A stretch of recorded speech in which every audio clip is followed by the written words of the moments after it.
The African Union has urged Russia to respect international law and Ukraine's sovereignty, while Russia's influence on the continent has been steadily increasing in recent years. It still pales in comparison to the Soviet Union's dominance in post-colonial Africa from the 1950s through to the 1970s. To discuss Africa's position on the Ukraine-Russia war, we are speaking to Pan-African scholar at the Tshwane University of Technology, Professor Mammo Muchie, joining us via video link. A very good morning to you, Professor. So good to be speaking to you this morning. Let's quickly talk about some of those, the sanctions that have been imposed on Russia and some of the possible effects and influences it could have on the African continent. Yes, I think this is a very difficult moment. What happened was NATO asked that Ukraine should join them in 2008. When this happened, Russia was said that this was an existential threat to them. So there were quite a number of Western Europe, like Finland and Sweden, are not members of NATO. But some of when the Soviet Union collapsed, some of the eastern countries, like Latvia and others, Estonia, also joined NATO. So what you have is, I think, a very complicated situation. What should have happened is, for NATO should have asked Russia to join. That would have been it would not have created this conflict now. Now we have a major conflict, and it is going to affect not just Russia, but all the areas. And as you rightly put it, if Russia is also connected to us economically and so on, to Africa, it will also affect us. There's no doubt about that. But I think what I suggest strongly is there must be a solution, really some kind of negotiated solution to not go to war, but to try to find a way to really resolve this difficult situation. And as you also said, there's a lot of students that have been from many parts of the world, from India, from Africa, from all that also study in Ukraine. I myself was, I also, in 1977, that year I was in Russia.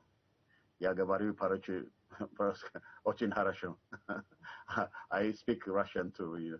I learned Russian, and I did measurement science in Russia. So we all are connected to them. And what I remember, to be honest with you, is that the people there, when we were there, they were very, very supportive. That's what I remember from my side. But exactly what's going on now, because the world has changed very much. Russia itself, there was at that time the Soviet Union. Now it's the economy, everything is changing.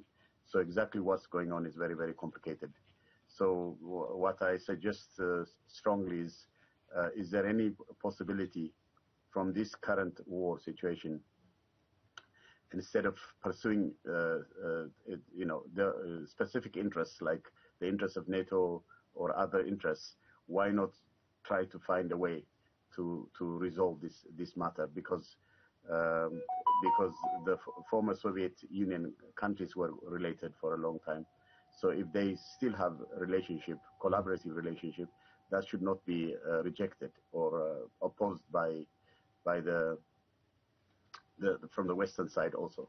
Yeah. So I think it's important that we really find a much more civilized approach from this current difficult circumstance that this is imposing not just on Russia and the West. It can also be a global one.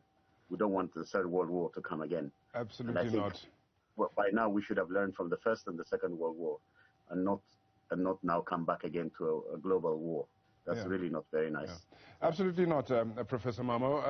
Of course, we're looking for a civilized way out of this, but it seems like every day we're getting a little bit further and further deeper into the quagmire as these shellings continue in the Ukraine. South Africa, a member of BRICS, we've heard the president, we've heard the Minister of DIRCO, Dr. Naledi Pandor, speak out condemning these attacks. But of course, South Africa in particular, Professor, I mean, it's got nearly 80 billion rand in investments in Russia. Russia also has a number of billions, about 25 billion rands in investments in South Africa.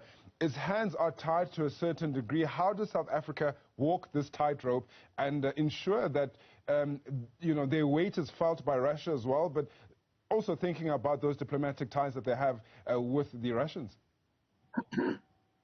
I think that's an important issue, is that Russia has been always opposing apartheid and has supported South Africa from the history I know. The other thing I must tell you also is that Russia has always supported Ethiopia also. Remember, Ethiopia was always under attack. The Second World War, even we had this Adwa Great African Victory War that we were now celebrating on the 1st of March. In all these things, Russia has been supportive. I mean, very much. And and also even in many Africa, even now in Mali, the French are attacking Mali, and then Russia is supporting. So from the side of Africa, the Russia has not been like a colonial, has not behaved in a colonial way towards Africa. So if my suggestion to all the Africans is now to actually promote what I suggest, a civilized route out of this conflict, because a war is dangerous. So from that, how can even South Africa, you have a model of reconciliation and all these things, even you should be promoting your example about how you avoided civil war and things like that.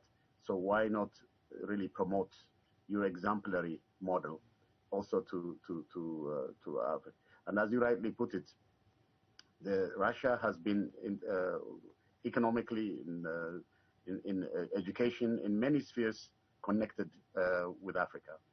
And now, with all these economic and other challenges that now Russia is under pressure, it could affect really also the Africa very much, because the students that go and get scholarships and things like that, now they are in a difficult situation like in Ukraine. Now they need to get back. I don't know how they can get back to, because all the logistics are very difficult. So what you are seeing is a very complicated situation for Africa. So this war is affecting Africa also, not just economically, but in the way the relationship has been happening with Russia.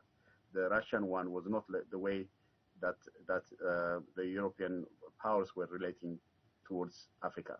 So I think that relationship, that example, that's something that, in fact, now with this crisis, we should learn exactly what Russia has been doing and relating, and how it's relating. The weakness and strength of that relationship should be evaluated, so that we now know how to also ourselves in Africa also learn some examples from relationship, collaboration, cooperation with different countries, where there's mutual benefits that emerge out of that relationship, not one winning, another losing. Africa losing, others gaining is what has been happening with the colonial and all these other projects, and that's impositions on Africa. So I think that example that Russia has been doing is something we cannot ignore. I think because of that, we should now use that relationship that they had, with a positive relationship with that, to now create a new positive relationship with Ukraine and others, so that the Western countries also try to relate to Russia diplomatically with means of humanity for all, rather than like we are all one humanity, rather than seeing each other as diverse and then differentiating ourselves with the religion, countries, geography and everything. We should not do it like that. I think that's my suggestion. Yeah, Professor, huge economic sanctions also have been placed on Russia. For one, Germany's decision to halt the certification of the Nord Stream 2 gas pipeline is one that Moscow shrugged off, saying that, well, they need Russia's gas and they'll find other ways to transfer and transport that gas. But now looking at South African, or not South African instead, Africa's oil and gas reserves, take the likes of Tanzania, who's got the 6th largest gas reserves on the continent. They've seen an increase in interest as this tension between Russia and Ukraine continued to unfold in the build-up to this. Could there be a positive to come out of this for the African continent in terms of economic stimulation?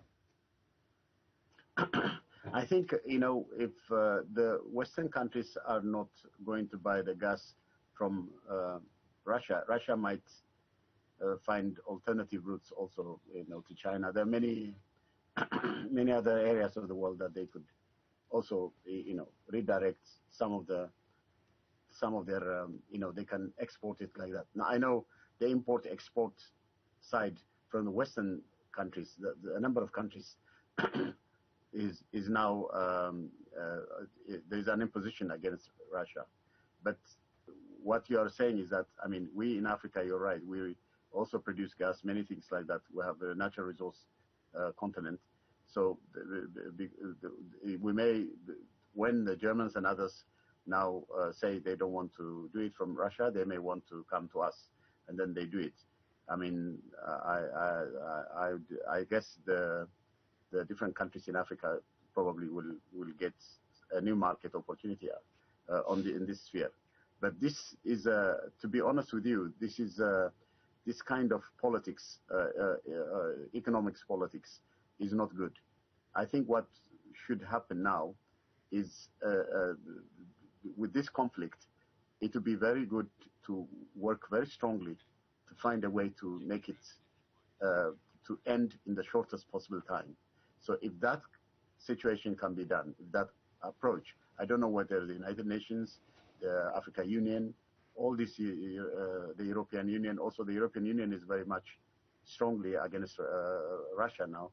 But if there's a way that they could go to negotiate, to bring about a negotiated arrangement, that might be a way out of this conflict, because it's very complicated.